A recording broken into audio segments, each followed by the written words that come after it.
Hello again, it's Matt. Today's game is Selaco, an indie first-person shooter that harkens back to the style of shooters from the later 90s to early 2000s. It's got pixely graphics and fast, violent, gloriously gory gameplay.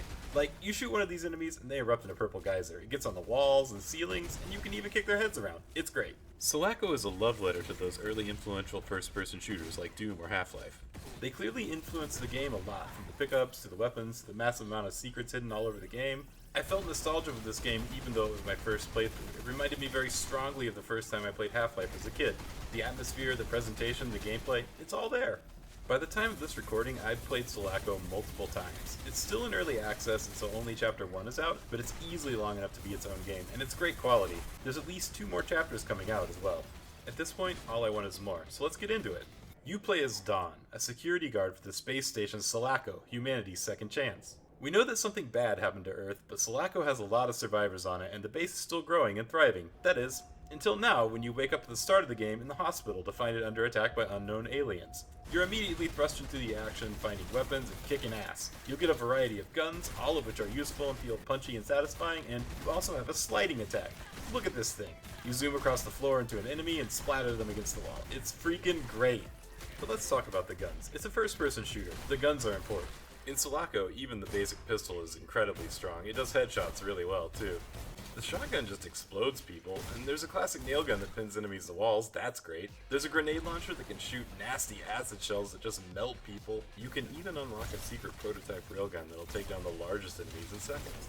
And almost all of these guns can be upgraded or modified in several ways, provided you're in the weapon parts and find the mods. I like to give the SMG the dual wheel upgrade so I can waste my ammo twice as fast. Speaking of secrets, there's a ton of them. The game handily tracks how many there are in each level, which is just enough detail to cause me to go insane looking for the ones I'm missing. They come in all shapes, sizes, and values. Some are just a little ammo, but sometimes they hide permanent upgrades. Some of them are basically in plain sight, and some of them could take you hours to find. You can always just skip them, but I sure can't. The devs even acknowledge this by having a gameplay mode that doesn't track the secrets. It doesn't take them out, but you can at least forget about them. Something that makes the secrets so difficult to find is that the world of Selaco has an incredible amount of detail, and there's interactable objects everywhere. You can eat the food people left out when the attack started, you can break stuff, you can use vending machines, and you can throw various objects for a variety of different effects. My favorite is throwing this stack of paper. Look at that. Little things like this matter a lot to me because it really shows when care and effort are put into the game. And there's clearly a lot of effort on display given the huge maps in this game. You can get a sense of scale of how large the space station of Selaco is as you journey out of the hospital, to the labs, to the city proper. Eventually, you make it outside onto ground level and you get to see the cityscape. This moment is so great that even though it's hours into the game, some credits come up, as if to say, I did that. And then you get a section with no enemies and some relative peace to explore the city. It's a jarring moment of serenity and sadness as you go in and out of stores and see the destruction. And since I was playing with some random modifiers on, one single guy spawned and kind of ruined the moment.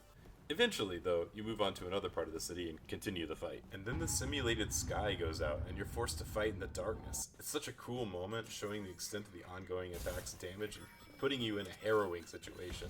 And let's be clear, this attack is a full-scale invasion. From the moment you wake up in the hospital at the start of the game, the enemies are hunting you and every other living person on Selaco.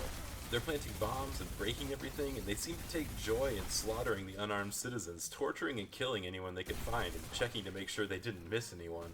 You can hear them talk as you move through the city, saying things like, "Hey, that guy's faking," followed by gunshots. One datapad I found recorded a father locking himself in a room with his kids to hide, but knowing they were doomed, implying that he used his gun to escape a worse fate at the hands of the aliens. It is burned into my memory, and it's just text. A lot of details and all personal interactions in this game are on datapads, and you never actually speak to another person. However, I think the mystery, the emotion, and the gravitas are all still fully conveyed. These invaders might be edgy tryhards, but they are a real threat. The point is made. So here's what we know about them. We call them aliens, but they are all just dudes in full space armor. They speak English, but they have purple blood. We don't really know where they came from. My personal theory is that they are mutants from the ruined Earth, but we'll have to wait for future chapters to find out. All I can really say is that because they're such irredeemable monsters, it's fun to shoot them, and also that you leave purple footprints when you walk through their blood. Sometimes you'll have a really brutal fight with them and you'll see like half a guy crawling away, and it almost makes me feel bad. But I think it makes sense not to fully explain who the enemy is yet. It's a practical decision, and there's a lot of those in the game design. A good example of that is how the game makes sure you don't miss safe rooms by introducing them to you by putting important keys on display in them. You can see the blue key through the window, so you go inside and find the weapons upgrade station as well. And then you find the transport system that lets you travel to other safe rooms so that you can fully backtrack and look for things you missed. There's even a target practice range for fun. Some other nice design decisions include the portable med kits that make it so you aren't totally reliant on finding pickups to loot, and also the fact that you will slowly regenerate back up to 35 HP if you get below it, making it so you probably won't get one shot the next time an enemy sees you. There's also a lot of good world building and just general details that make the place seem real. Selaco, being a space station, has a lot of its own considerations and culture. One interesting thing is that the whole place is built so that these little VacBot Roombas can clean the whole station. They have little tunnels that go everywhere so they can get to all the different rooms. Since they're going to be ever present on the station, they're clearly designed to be adorable and likable. They act like little friendly dogs when they see people. And they have these little electronic faces, very simplified, kind of using like emoticons, but it's good, it makes sense. You don't want people to hate your ever-present Roombas that are keeping the space station clean. It's a space station. It needs to stay clean. Sometimes you'll even see public announcements like, don't keep the VacBots. They need to do their job. Don't block their tunnels. They need to be able to get places. They seem to be really popular, and it's also for this reason, I think, that the invaders go out of their way to break them wherever they find them. Maybe they see them as a symbol of Selaco, which they clearly hate. At one point near the end of the game, you can find one nailed up to a wall and broken, and you can take it down and fix it. I would do this just because I like them and think they're cute, but it does reward you later. Another interesting thing about Selaco's culture is that there is one real library with physical books that advertise based on that fact. It's a space station, resources are in high demand, it's easier to have electronic books. It makes it kind of a novelty, but it's also just a really nice library with a really intricate secret hidden in it. I feel bad about getting blood all over the books. Purple blood, even. I bet that's hard to get out of the pages. Speaking of novelties, you can go to this burger place and read the menu. Lettuce with lettuce? Satsuma fries is interesting, but I don't think that's going to taste good. The Gwen meal is notably expensive, and that's because Gwen is this hot lady mascot for the healing machines. She talks to you when you get close and tries to guilt or scare you into buying medicines and makes fun of you if you don't. So you get the idea, they're playing for simps. But the most important thing that Selaco has produced is Burger Flipper. It's a mobile game you can get for your personal datapad. It's a clicker game, so you probably know what you're getting into. The true innovation, though, is that it runs while you're playing the actual game Selaco. So no matter where you are, you can just pop back in and buy upgrades. Or you can click until your wrist breaks, whatever. It's a great idea. I'll be exploring an office complex or weapons facility, or even right at the end of the game, and I can just go into Burger Flipper. Just click some burgers. The way that Burger Flipper justifies upgrades is ludicrous. Look at this! I enslaved an entire solar system? To make burgers? Okay, my wrist hurts. Let's get back to Selaco. So, you're traveling through the city, you're killing invaders, and you're mostly just trying to meet up with the other security forces that aren't dead. You take some truly convoluted pathways through buildings that are collapsed or on fire, at one point even using a fire extinguisher, albeit not correctly. The invaders get stronger as you move forward, which is noted in your datapad. They get new abilities or just stronger attacks. They hunt you in squads.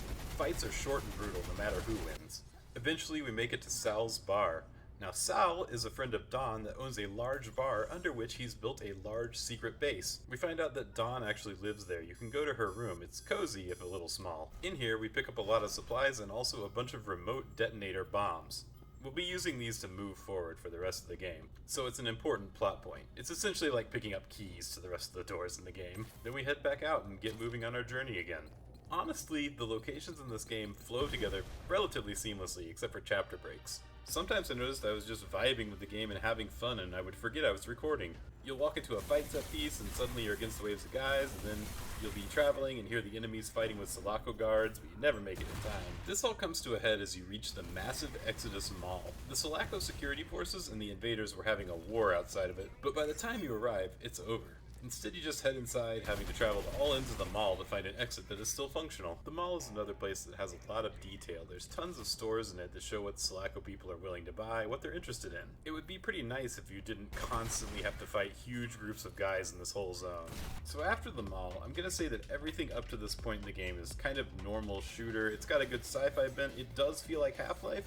And then near the end of the game, you sidetrack to an underground plant facility that feels exactly like Half-Life. Somehow, entirely unrelated to the ongoing invasion crisis, the biologists at this plant facility have managed to create a zombie virus. a plant-based one. So you enter the facility, but before you actually fight the zombies, you get the whole build-up through data pads like, we got a new plant today. Oh, it's growing really rapidly. Oh god, everybody get down here! And then after that, you start fighting zombies. It's really fun, it's pretty much just action, there's no secrets in this area, and you get some characterization for Dawn. It's implied that she came down here because she knew nobody else would be able to deal with this while the ongoing invasion crisis is happening, so she brought the bombs down here to plant them. You go around the facility planting bombs and overclocking them so that you can destroy this whole issue. And after you've been fighting the zombies for a while, Dawn's gas mask cracks, eliciting actual fright from her. It doesn't actually break, of course, that would make no sense if we got turned into a zombie, but it is interesting. And that's what I want to praise about this section. It's really fun and fast-paced, and we get some characterization for Dawn. However, it also feels really out of place and unnecessary. Overall, it's great, it just doesn't feel like it fits. I think the devs were just having fun with this part. They even end it with a big escape sequence where you outrun the timers on the bombs. Again, it kind of just feels like they're throwing stuff around and having fun with it. The game is big, they want to try a lot of different things. I mean, there's even a huge bonus level near the end of the game that you can't even enter unless you find the 6 secret keys hidden throughout the rest of the game. I love stuff like that, and it has a ton of great battles, interesting settings, and a really nice weapon reward. And then after that, or if you didn't get the keys, you skip it, you hit a point of no return, where you just entered the huge battle at the end of the game. It includes a large mix of basically every kind of enemy you've fought throughout the game, including the boss enemies, and then it ends on a cliffhanger. It is a dense Chapter 1. I am psyched for the next chapters. As I was planning this video, I was thinking about narratives and themes in relation to Selaco, or if it even has any deeper ones. To be honest, it's mostly just violence and more violence. Any deeper themes would seem to be vaguely sci-fi, maybe about persistence or revenge. It's hard to really nail anything down, but it does have a serious mood despite the silly things. It's only the first chapter. I'm sure we'll get more characterization and introspection. And if we don't, well, we can still shoot some stuff. That's always fun. Selaco is pure joy for me. Exploring, fighting, the violence, the gore, an interesting setting, and a plot I desperately want to know more about. And once you've finished it, it even has a ton of customization settings for another playthrough to randomize enemies and items and a crazy amount of other stuff. It's clear that the devs love this game and are putting in the effort to make something great. I can't recommend it enough. When more chapters come out, I'll probably review them too. Until then, I'll be playing Burger Flipper. Thanks for watching.